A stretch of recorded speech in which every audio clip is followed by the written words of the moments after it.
pensamos em envelhecimento, imaginamos cabelos brancos, rugas ou dores nas articulações.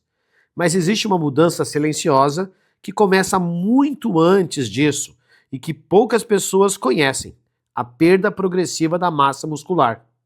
Ao contrário do que muita gente imagina, essa transformação pode começar ainda por volta dos 30 anos de idade. Isto mesmo, ela acontece lentamente, quase sem sintomas, e durante décadas passa despercebida.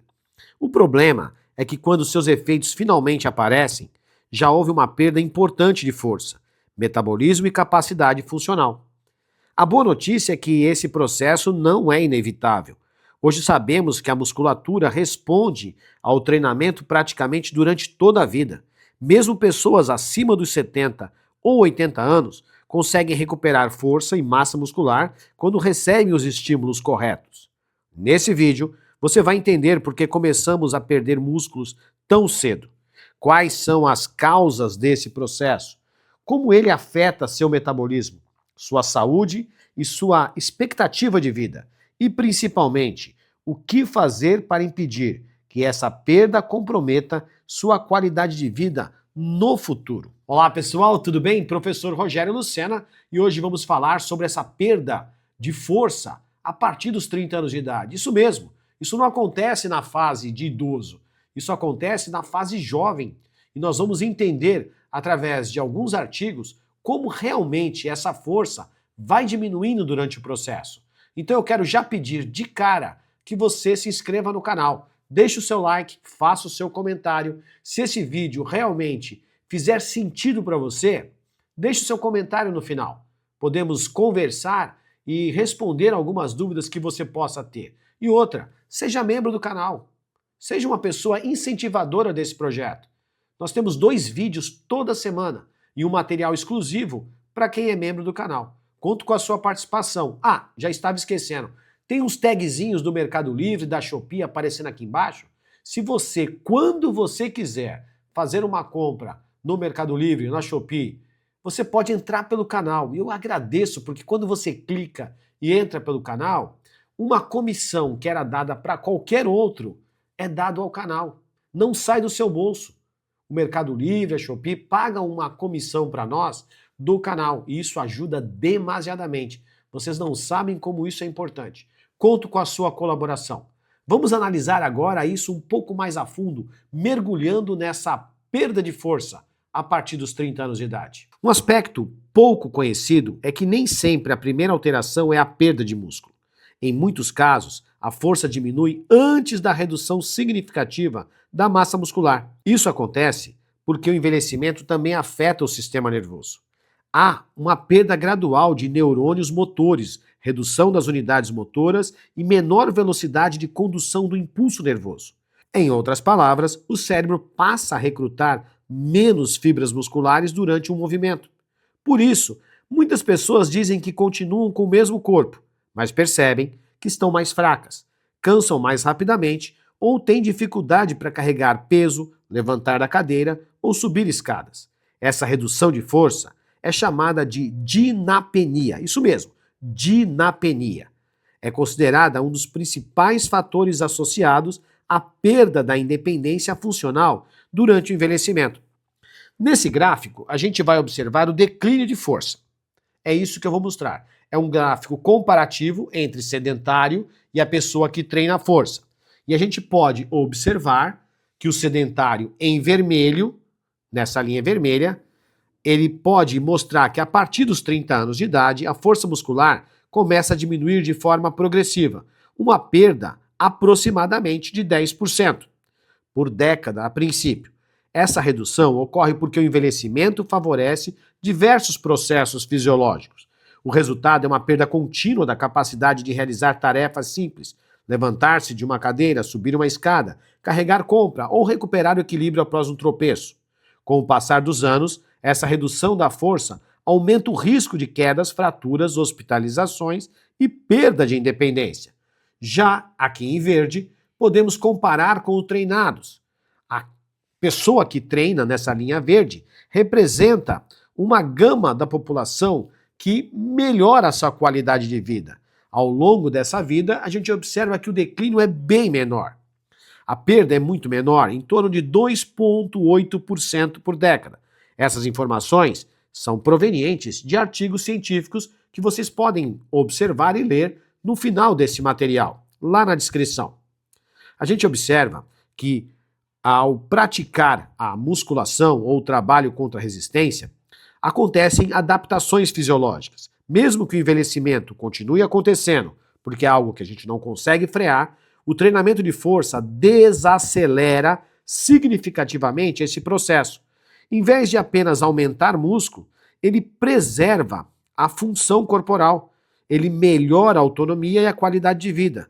Talvez os dados mais impressionantes desse gráfico seja a seguinte comparação. Segundo o gráfico apresentado, o indivíduo que treinou força regularmente chega aos 60 anos de idade, mantendo aproximadamente 91,6% da sua força máxima.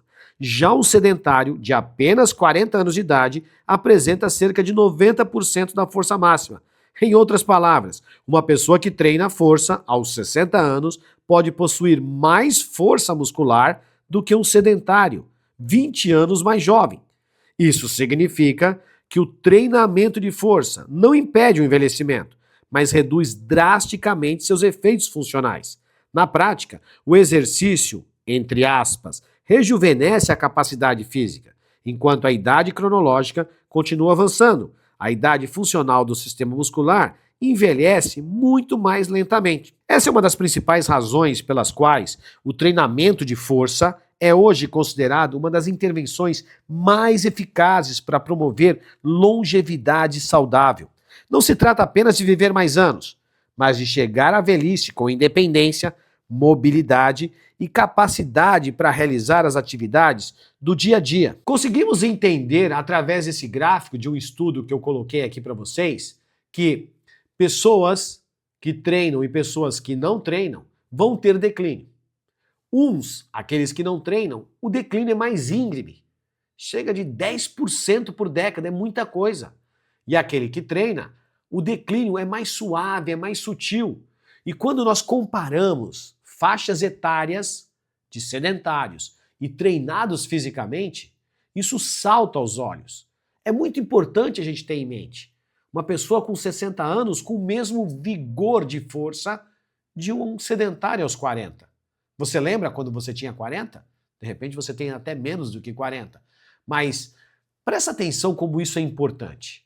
Isso é de suma importância. O que acontece com o músculo após os 30 anos? O tecido muscular está em constante renovação.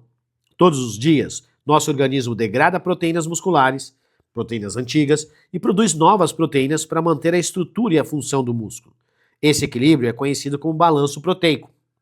Durante a juventude, a síntese de proteínas costuma ser igual ou superior à degradação, permitindo o crescimento muscular e uma recuperação rápida após o exercício. Porém, a partir da terceira década de vida, esse equilíbrio começa a mudar lentamente. Diversos fatores contribuem para essa alteração. Há uma redução gradual da produção de hormônios anabólicos, como testosterona, hormônio do crescimento, e o IGF-1, que é o fator de crescimento semelhante à insulina tipo 1. Além disso, a capacidade das fibras musculares responderem aos aminoácidos e ao exercício torna-se um pouco menor, fenômeno conhecido como resistência anabólica, que se intensifica com o envelhecimento. Se esse processo ocorre associado ao sedentarismo, a alimentação inadequada e baixa ingestão proteica e perda muscular torna-se progressivamente mais rápido. O resultado é um declínio lento da massa muscular, que pode chegar a aproximadamente até 10% por década após os 30 anos, acelerando significativamente após os 60 anos de vida. Mas por que isso afeta o metabolismo? O músculo esquelético é o maior tecido metabolicamente ativo no organismo. Aproximadamente 70 a 80% da glicose circulante após uma refeição é captada pelos músculos. Quando a massa muscular diminui, o organismo perde parte da capacidade de remover glicose do sangue. Como consequência, aumenta a resistência à insulina, favorecendo o desenvolvimento de diabetes tipo 2 e a chamada síndrome metabólica. Além disso, músculos maiores consomem mais energia, mesmo durante o repouso.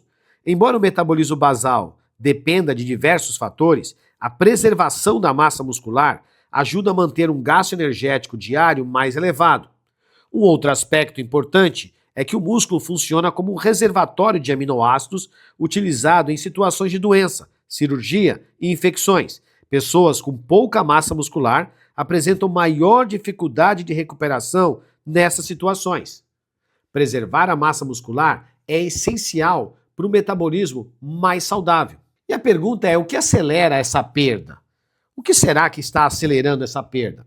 Embora o envelhecimento faça parte do processo, vários fatores aceleram significativamente a perda muscular. O principal deles é o sedentarismo. A ausência de sobrecarga mecânica reduz estímulo para a síntese de proteínas musculares. Outro fator importante é a ingestão insuficiente de proteínas.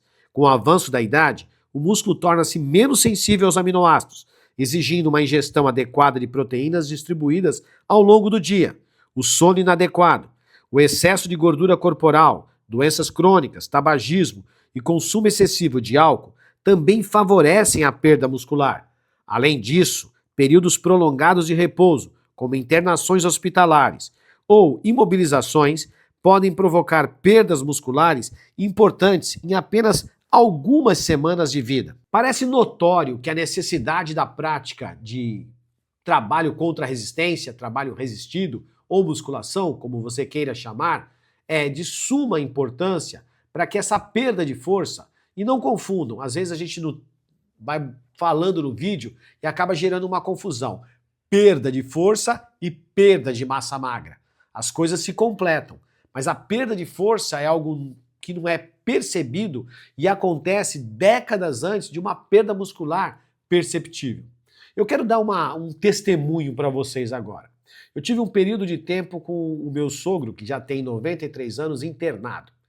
E ele tem algumas limitações cardiovasculares por problemas de décadas atrás. Uma coisa foi notório, ele entrou caminhando no hospital e depois de 9 dias ele saiu na cadeira de rodas. Estou falando, é claro, de um senhor de 93 anos de idade. Mas ele entrou caminhando com alguma deficiência em função do quadro que estava naquele momento e saiu na cadeira de rodas. A expectativa é que volte no mínimo àquela caminhada. Mas vejam, 9 dias. 9 dias acamado, sem levantar do leito, produziram uma perda significativa de mobilidade. É algo que nós precisamos parar para pensar. E vamos olhar agora para a musculação, especificamente para o que acontece no treinamento de força. Entre todas as intervenções estudadas, nenhuma apresenta resultados tão consistentes como o treinamento de força. A musculação estimula diretamente a síntese de proteínas musculares, aumenta a força, melhora a função neuromuscular, isso é, a sinapse entre o sistema nervoso e o músculo esquelético, reduz a velocidade de perda muscular relacionada ao envelhecimento, e estudos mostram que indivíduos entre 70 e 90 anos ainda conseguem aumentar significativamente a força e a massa muscular quando realizam treinamentos resistidos de forma regular.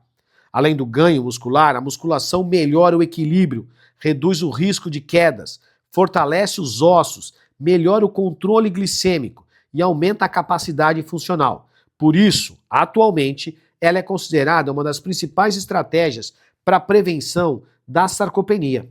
A musculação parece ser uma das estratégias muito úteis nesse processo de perda de massa muscular. E assim, se você der um Google e pesquisar, tem centenas, eu diria milhares de artigos enfatizando que o trabalho de força reverte quadros severos de perda de massa magra, quadros severos de perda de força, que é o foco desse vídeo, e acima de tudo, gera ganhos para pessoas que têm determinadas perdas. Mas agora a gente vai mergulhar nelas, nas mentiras. Isso mesmo, nas fake news. Vamos ver o que tem se falado nas academias por aí, nos encontros de pessoas que, infelizmente, por falta de esclarecimento, falam coisas que não têm total domínio. Então vamos a elas, as fake news. A primeira fake news diz assim: perder músculo faz parte da idade e não há o que fazer. Não, isso não é verdade. O envelhecimento aumenta o risco, mas o treinamento de força pode retardar significativamente esse processo. Uma outra fake news diz que só quem quer ganhar massa precisa fazer musculação. A musculação é uma ferramenta de saúde. Ela preserva a força, metabolismo, osso e autonomia funcional. Ah, depois dos 60 anos não adianta começar. Mentira! Mesmo idosos muito avançados conseguem ganhos importantes de força e funcionalidade quando treinam regularmente. Uma outra fake news fala que caminhada substitui musculação. Não, não faça isso. A caminhada é excelente para o sistema cardiovascular, mas não oferece estímulo suficiente para preservar toda a massa muscular. E uma última fake news diz assim: comer mais proteína sozinho resolve. Não é verdade. A proteína é fundamental, mas seu efeito é muito maior quando associado ao treinamento de força, melhorando a capacidade de síntese proteica corporal. Vimos que as fake news acabam atrapalhando demasiadamente as pessoas porque trazem mentiras e essas mentiras interrompem, talvez, tomadas de decisão. Sabe aquela decisão que hoje eu vou começar? Com esses comentários, isso acaba afundando essa disposição de começar. E agora eu trago para vocês a aplicação prática. Isso mesmo, teoria sem prática, ela é vazia. Então vamos à aplicação prática. Como evitar essa perda muscular? A estratégia é relativamente simples. Realizar treinamento de força pelo menos 2 a 3 vezes por semana, envolvendo os principais grupos musculares. Consumir proteína em quantidade adequada ao longo do dia, especialmente após o exercício. Manter uma alimentação equilibrada, controlar o peso corporal. Dormir bem e evitar longos períodos de inatividade. Também é importante incluir exercícios aeróbios, que ajudam na saúde cardiovascular, mas sem substituir o treinamento de musculação. O objetivo não é apenas aumentar músculo, mas preservar a capacidade funcional para realizar as atividades do dia a dia durante toda a vida. A perda muscular não acontece de um dia para o outro. Ela começa silenciosamente, décadas antes de causar sintomas, e por isso passa despercebido por muitas pessoas. A boa notícia é que esse não é um destino inevitável. O músculo continua respondendo ao exercício ao longo de toda a vida, desde que receba os estímulos adequados. Mais do que uma questão estética, preservar a massa muscular significa proteger o metabolismo, manter a força, reduzir o risco de doenças e garantir independência para viver com qualidade. A idade pode ser inevitável, mas perder funcionalidade não precisa ser. O melhor investimento para o seu futuro pode começar com uma decisão simples: fortalecer seus músculos hoje para colher os benefícios nas próximas décadas no processo de envelhecimento. Pois bem, chegamos a mais um vídeo, espero que ele tenha esclarecido para vocês tudo aquilo que é necessário. A minha ideia é constantemente bater nessa tecla da necessidade de trabalho de força. 30 anos de idade pode ser uma beleza enquanto adulto. Eu também já tive 30, faz um tempinho. E eles eram maravilhosos. Mas os 40 chegarão, os 50, os 60 e, quem sabe, os 70, 80 e 90. Como envelhecer? Como ir nesse declínio funcional de forma saudável e com menos perda possível? Faça um trabalho de força. Converse com o seu educador. Converse com a sua nutricionista. E que, acima de tudo, o Senhor abençoe sua vida. Muito obrigado por estar aqui.